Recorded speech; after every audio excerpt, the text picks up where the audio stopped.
Bonjour. Un bonjour du mois de novembre.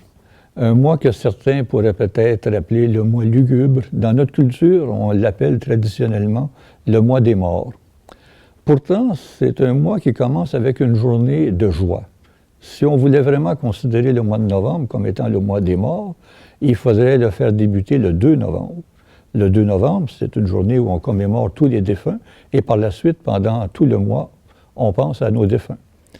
Mais le 1er novembre, ce n'est pas une fête de la mort, c'est aussi paradoxal que ça puisse paraître, une fête de la vie. C'est la fête qu'on appelle la Toussaint.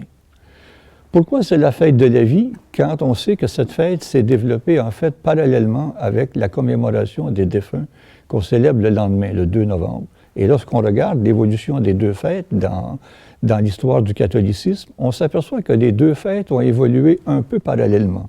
Non seulement du point de vue de la chronologie, les étapes qui coïncident dans l'institutionnalisation des deux fêtes, mais aussi dans l'esprit avec lequel on aborde les deux fêtes.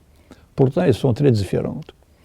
La Toussaint, la fête de la vie, pourquoi la Toussaint, fête de la vie, alors que dans les siècles où on a inauguré cette fête, on pensait toujours principalement aux martyrs. Un saint, c'était un martyr, c'était quelqu'un qui, à l'exemple du Christ, donnait sa vie en souffrant.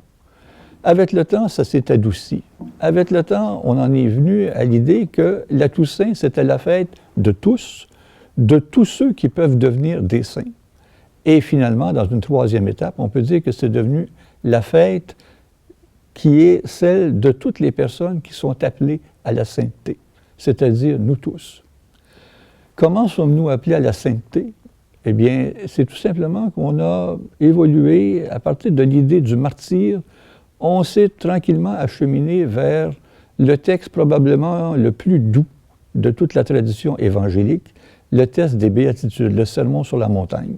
Le sermon dans lequel le Christ dit « Bienheureux les doux, bienheureux ceux qui ont soif de justice, bienheureux ceux qui ont soif de paix. » Et avec le temps, mais c'était ça, la sainteté, l'appel à la sainteté. Or, certains pourraient dire que c'est un peu prétentieux de dire qu'on va tous être des saints. Non, bien sûr que non. On ne sera pas tous canonisés, on ne sera pas tous des saints. Mais nous sommes tous appelés à vivre de la parole de l'Évangile. Et dans le catholicisme, vivre de la parole de l'Évangile, c'est vivre l'état de sainteté. Si une personne s'aperçoit pendant sa vie que par égoïsme personnel, elle a fait de son succès personnel, elle a fait de son projet de carrière, elle a fait de tous les succès possibles le centre de sa vie. Ah, attention, elle ne s'en va pas vers la sainteté, elle s'en va vers une sorte de consécration de son égoïsme. Et ça, c'est le contraire de la sainteté. D'une certaine façon, on pourrait presque dire que c'est ça le martyr, que c'est ça l'enfer, comme on disait autrefois. L'enfer, c'est de ne plus être capable d'aimer, de ne plus être capable de sortir de ses ambitions personnelles, de cette folie qui fait qu'on en arrive à cultiver ce qu'on appelle dans les mots scientifiques d'aujourd'hui son ego. Son ego. C'est pas ça que le Christ voulait. Ce que le Christ disait, c'était justement le contraire. C'était oublier ce que l'on est pour penser aux autres. On est riche de ce qu'on donne, disaient nos grands-pères. On n'est pas riche de ce qu'on possède. Nos grands-parents avaient l'habitude de dire ça, eux qui ne possédaient rien, comparé à nous qui possédons presque tout. On n'est pas riche de ce qu'on possède, on est riche de ce qu'on donne. Alors la fête de la Toussaint, c'est une façon d'inaugurer un mois dans lequel on va penser aux défunts par la suite, mais les défunts qui ont été, à leur façon, des saints et qui nous invitent à les imiter et à devenir comme eux. Nous pouvons être des saints comme l'ont été nos parents, nos grands-parents. Quand on pense aux sacrifices qu'ils ont faits, quand on pense aux vies si dures qu'ils ont connues, nous pouvons tous arriver à les imiter, non pas en revivant la misère qu'ils ont connue, tout le monde sait que c'est impossible dans le monde d'aujourd'hui.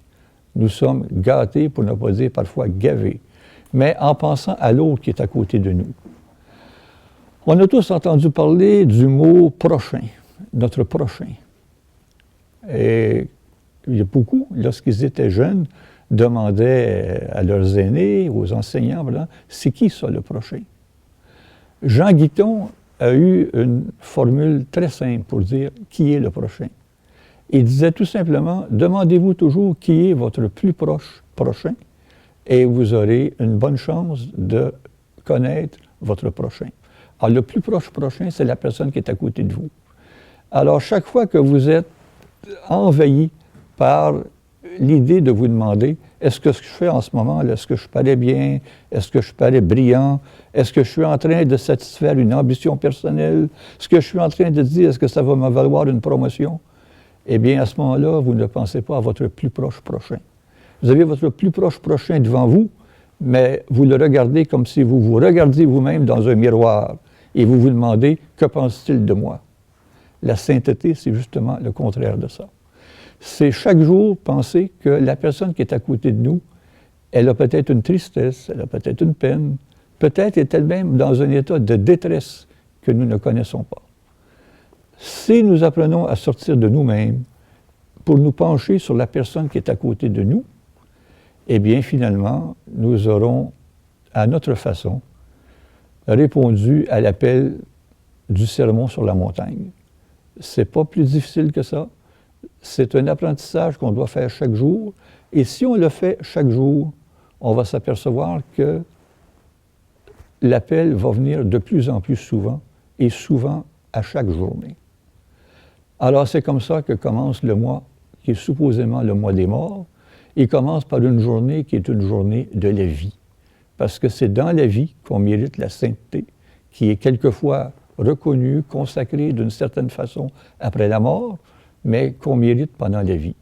Alors, ne jamais oublier que le premier jour du mois de novembre, c'est le jour de la vie, le jour de l'espoir, le jour du partage, le jour de l'amour.